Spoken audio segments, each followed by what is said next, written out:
Greetings, beautiful people. I just want to thank you guys for being here today on this beautiful summer solstice day. We are in the garden. I feel so happy to be here. If you're here today, that means you're ready to reclaim your power. You're ready to reconnect with the part of you that's been shamed or silent or even ignored. This space, this channel, this series is a sacred homecoming, and today we begin with the journey back to the womb, back to the source of your feminine wisdom, your sacred knowing, your life force.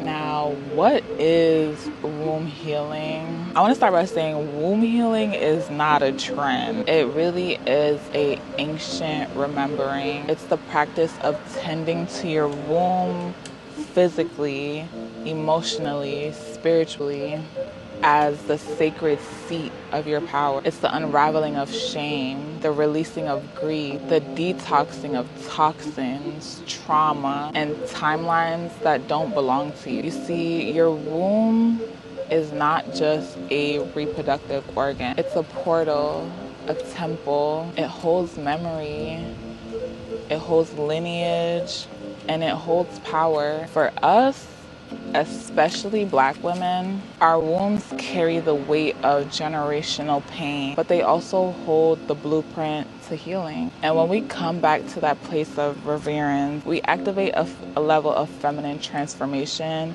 that can't be undone. I started womb healing years ago in one of the most disconnected seasons of my life. I was emotionally exhausted, holding on to trauma I didn't fully understand, and running on masculine energy that left me burnt out. My body was speaking to me.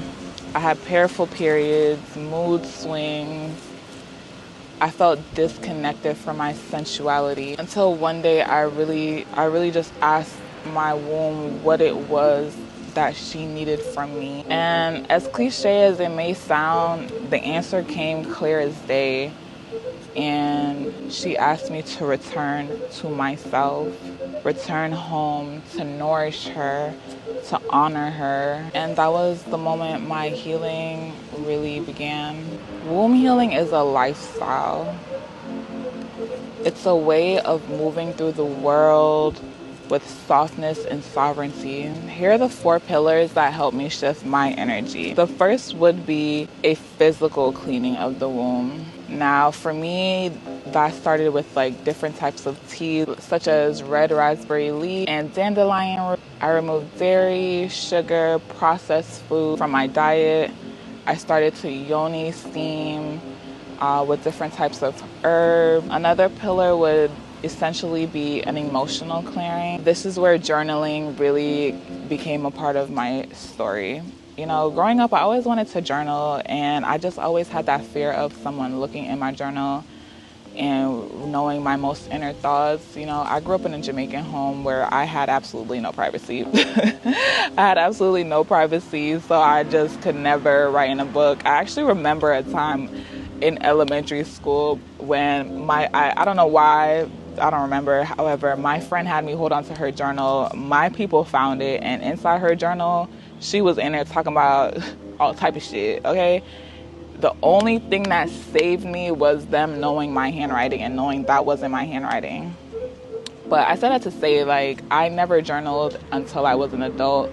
And as an adult, I realized how important journaling is for me in my story. And it helped me articulate my thoughts in a way that could be understood and help me understand myself as well and my most inner thoughts just for me. You know, with emotional clearing, I was able to grieve the things I never even had the space to feel. I forgave myself and others. Another pillar that really, spoke to me and helped me throughout my journey was movement and breath. I always say that medicine is movement as much as food is medicine. One thing about me, I'm a dance. I love to dance. I love to move my body. I love to feel free and sexy and sensual and just all of the things.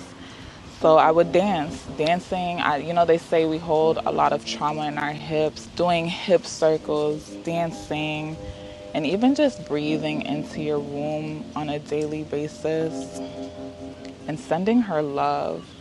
All of these things are pivotal for women. You can tap into these things at any time, any point of the day, wherever you are, however you're feeling. Another pillar for me was just reconnecting spiritually. You know, I built altars, I spoke affirmations over my life. You know, I would tell myself my womb is holy, that I am a divine creatress. I started honoring my cycle instead of rushing through it. And essentially my periods were lighter with all of these changes that I implemented into my life. You know, the more that I softened my womb was the more my life began to change. My periods became lighter. I stopped attracting toxic dynamics. My creativity returned. You know, I was able to deepen relationships with my loved ones and my chosen family. And I just want to say this is only the beginning. Over the next few weeks, I want to take you into deep womb rituals and movements, foods and practices that have essentially changed my life. So if you're ready to come home to yourself, to soften, to heal, to reclaim your divine feminine power, subscribe. Subscribe, share with a sister, share with a friend, a lover, and I'll meet you back here.